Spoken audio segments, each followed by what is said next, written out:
Assalamualaikum warahmatullahi wabarakatuh. Perkenalkan, nama saya Ilma Lulu Ilmu Fida NIM 43040200111 dari kelas D Program Psikologi Islam, ingin mereview materi akhlak tasawuf dari materi 1 sampai 5 untuk melengkapi tugas UTS.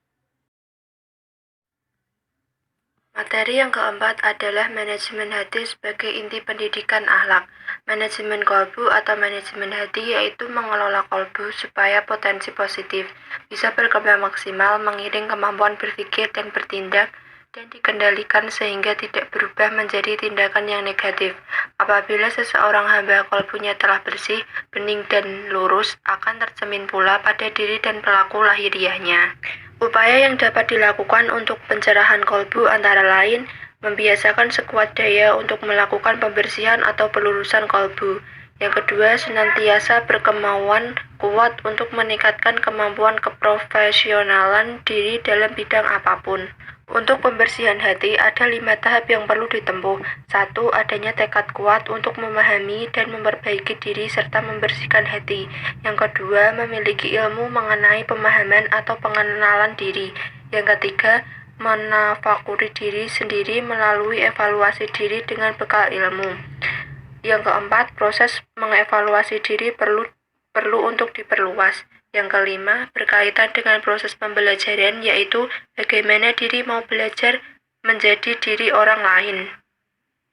Pelaksanaan manajemen kolbu yang bersifat kelompok dilaksanakan dengan sistem taklim yang dibagi ke dalam beberapa kelompok lain.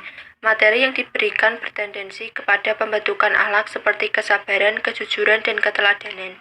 Ada 3 materi pokok yang berkaitan dengan manajemen kolbu, yaitu keutamaan hati, mengenal potensi manusia, dan potensi diri sendiri, serta pengenalan diri. Macam-macam dari penyakit hati. Yang pertama, rasa cemas. Yang kedua, bila diri sempit hati. Yang ketiga, riya. Yang keempat, amarah. Yang kelima, dendam. Dan yang keenam, ghibah. Cara diri kita untuk menjaga hati yaitu sholat, berzikir, latihan menguasai nafsu, jangan lalai, takutlah hanya kepada Allah, jangan rakus, dan duduklah bersama orang-orang yang sholih. Untuk materi yang pertama adalah urgensi akhlak tasawuf dalam kehidupan manusia. Tasawuf memiliki relevansi dan signifikansi dengan problema manusia modern, karena secara seimbang memberikan kesejukan hati dan disiplin syariah sekaligus.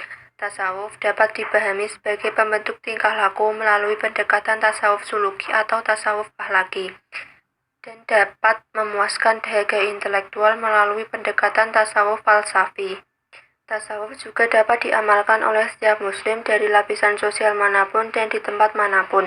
Secara fisik, mereka menghadap ke satu arah yaitu kiblat, dan secara rohaniah mereka berlomba-lomba menempuh jalan melewati maqamat dan ahwal menuju pada kedekatan bahkan peleburan dengan Tuhan yang Maha Esa yaitu Allah. Artikulasi agama yang tidak ditopang oleh pemahaman dan penghayatan yang benar dalam pengertian kemampuan meletakkan agama sesuai dengan inti spiritualnya hanya akan mengakibatkan kepuasan psikologis dan sosiologis yang absurd, serta melahirkan sikap yang radikal dalam beragama, mengisi hidup dan kehidupan dengan visi dan artikulasi sufistik akan menjadi penawar kritis spiritualitas dewasa ini. Islam misalnya, yang syarat dan akan ajaran spiritual dipandang sebagai alternatif pegangan hidup manusia di masa yang akan datang. Namun di balik optimisme akan datang depan agama, muncul pertanyaan tentang model keberagaman yang mampu menyangga kebutuhan spiritual manusia.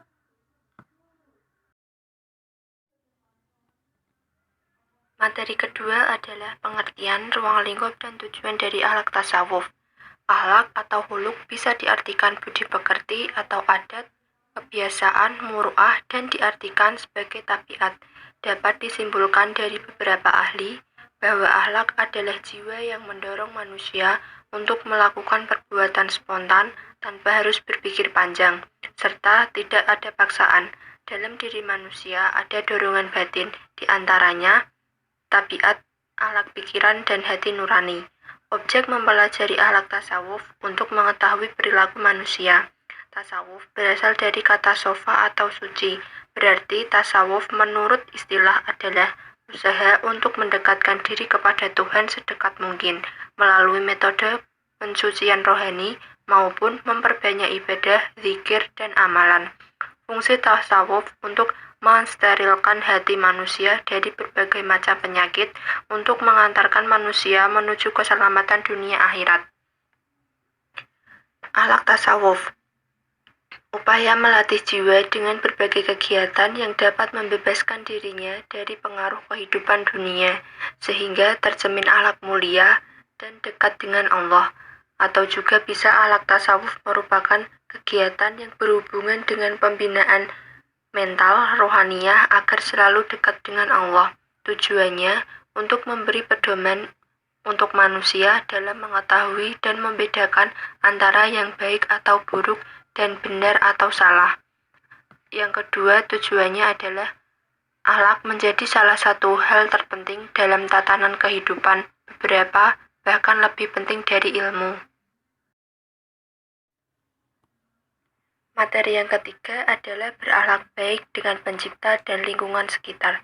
Akhlak adalah suatu sifat yang tertanam dalam jiwa yang timbul dari perbuatan-perbuatan dengan mudah dan gampang tanpa memerlukan pemikiran dan pertimbangan. Dengan demikian, pengertian akhlak memiliki tindakan yang berhubungan dengan 3 unsur yang sangat penting, yaitu kognitif, afektif, dan psikomotorik.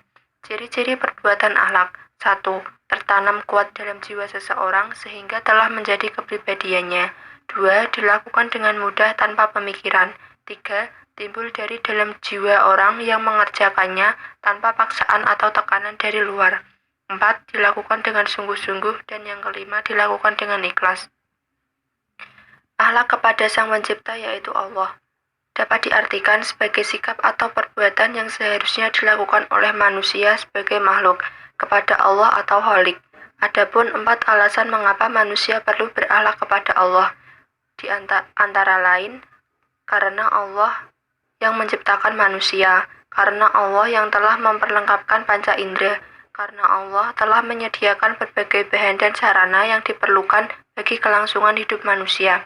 Dan yang terakhir, Allah yang sangat memuliakan manusia dengan diberikannya kemampuan daratan dan lautan. Akhlak kepada lingkungan sekitar. Pada dasarnya, akhlak yang membahas tentang lingkungan yang bersumber dari manusia adalah khalifah.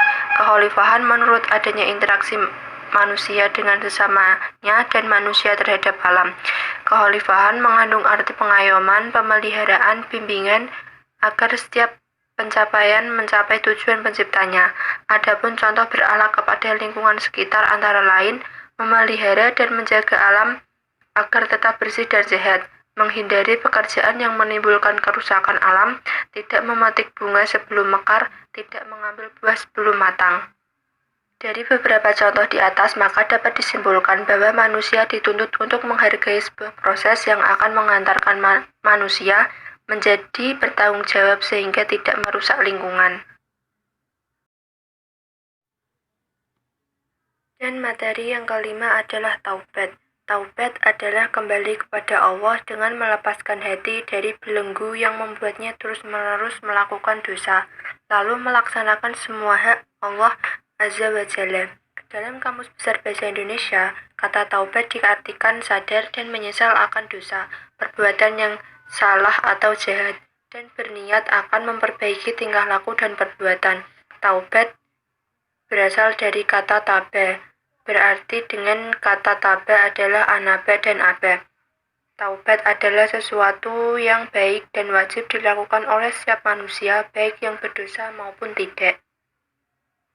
Syarat-syarat melakukan taubat: ikhlas karena Allah semata, berhenti dan terlepas dari perbuatan dosa dan maksiat yang pernah dilakukan, menyesali perbuatan dosa tersebut, bertekad dan berjanji kepada diri sendiri dan Allah untuk tidak melakukan perbuatan maksiat tersebut kembali, melakukan perbuatan sebelum maut menjemput atau sebelum matahari terbit dari barat, dan yang terakhir meminta keridhaan atau mengembalikan hak jika dosa tersebut berkaitan dengan orang lain. Rukun-rukun taubat. 1. Berhenti dari maksiat. 2. Menyesal atas perbuatan dosa-dosa yang telah dikerjakan. 3. Berjanji dengan sungguh-sungguh untuk tidak mengulangi perbuatan tersebut. 4. Dalam hal dosa kepada orang lain, hendaknya ditambah dengan menyelesaikan persoalan dengan orang lain yang bersangkutan. Fungsi dari taubat adalah untuk mengembalikan diri ke jalan yang benar dan terlepas dari dosa-dosa yang telah dilakukan. Taubat juga mampu meningkatkan iman kepada hamba dan semakin mendekatkan diri kepada Allah Subhanahu wa Ta'ala. Jenis-jenis taubat. 1. Taubat wajib adalah taubat dari meninggalkan perintah atau meninggalkan larangan. Yang kedua, dianjurkan atau sunnah, yaitu taubat yang dilakukan karena meninggalkan perkara-perkara yang dianjurkan sunnah atau mengerjakan perkara-perkara yang tidak disenangi atau makruh. Barang siapa yang melakukan taubat jenis pertama, maka ia tersebut termasuk di antara orang-orang yang baik. Manfaat taubat: terhapusnya dosa-dosa dan perbuatan keji yang pernah dilakukan, memperbarui iman dan meningkatkan kualitasnya, lebih mendekatkan diri kepada Allah, mengganti keburukan dengan kebaikan, dan meningkatkan kecintaan kepada Allah. Sekian yang dapat saya sampaikan, kurang lebihnya mohon maaf. Wassalamualaikum warahmatullahi wabarakatuh.